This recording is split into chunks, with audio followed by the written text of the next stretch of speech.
warahmatullahi wabarakatuh. Saya Rida Ismawati, mahasiswa PPD Prajabatan Gelombang 2, Prodi PDSD Universitas Hamdan Wadi. Di sini saya akan menjelaskan mengenai kerangka desain UBD dan penerapannya di dalam pembelajaran. Understanding by Design adalah model pengembangan kurikulum dengan menggunakan desain terbalik atau backward design, di mana dimulai dari identifikasi hasil yang diinginkan, selanjutnya menentukan bukti penilaian, dan yang terakhir adalah merancang pembelajaran. Di mana pada tahap pertama yaitu terdiri dari goals atau menentukan tujuan utama, selanjutnya yaitu ada essential question atau pertanyaan penting. Guru memberikan pertanyaan-pertanyaan untuk mentransfer pengetahuan kepada peserta didik.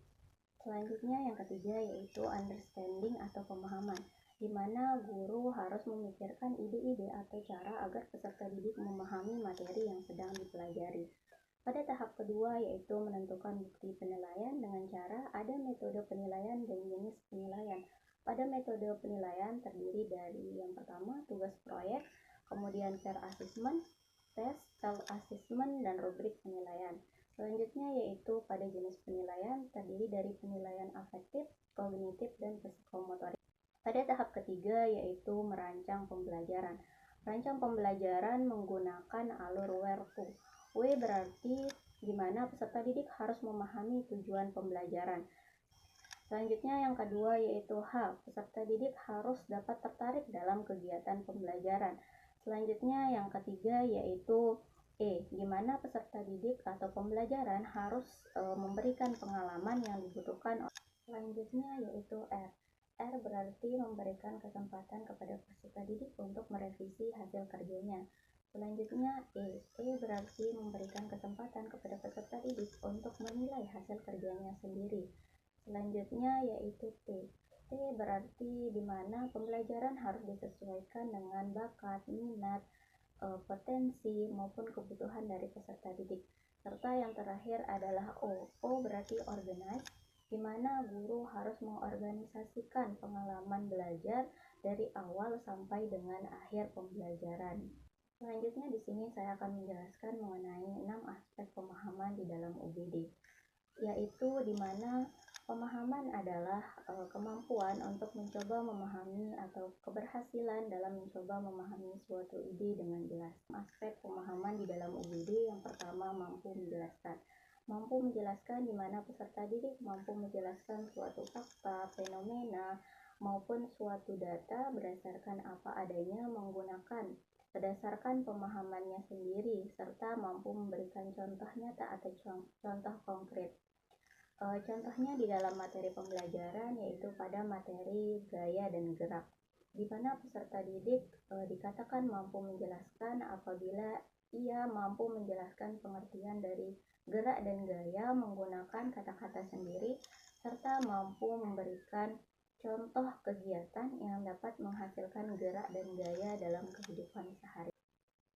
Langkah kedua yaitu peserta didik mampu menafsirkan. Mampu menafsirkan berarti peserta didik mampu menafsirkan suatu teori, suatu data, atau suatu teks serta pengalaman menggunakan kata-kata sendiri. Contoh materi pada kegiatan menafsirkan yaitu guru menampilkan bagan atau tabel mengenai jenis pekerjaan orang tua. Kemudian siswa dikatakan mampu menafsirkan apabila siswa dapat mengetahui atau menyebutkan informasi yang terdapat pada tabel tersebut. Ketiga yaitu mampu menerapkan. Siswa dapat menerapkan atau mampu melakukan suatu teori atau suatu data atau suatu pemahaman dan prosedur berdasarkan apa yang telah ia pelajari.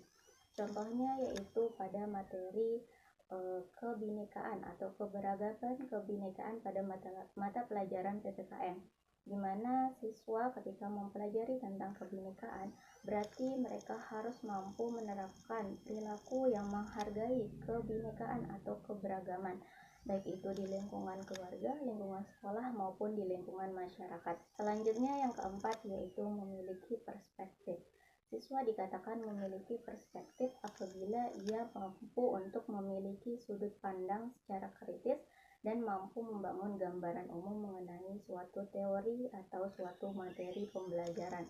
Contohnya yaitu ketika guru menampilkan dua gambar. Gambar pertama yaitu siswa yang bergaul dengan teman-teman yang berbeda agama, kemudian berbeda ras atau berbeda warna kulit. Sedangkan gambar kedua yaitu ada siswa yang mengajak temannya yang memiliki warna kulit yang berbeda dengan dirinya.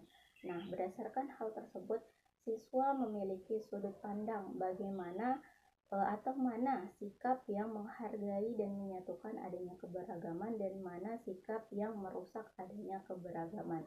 Selanjutnya yang kelima yaitu mampu berempati atau memiliki sikap empati.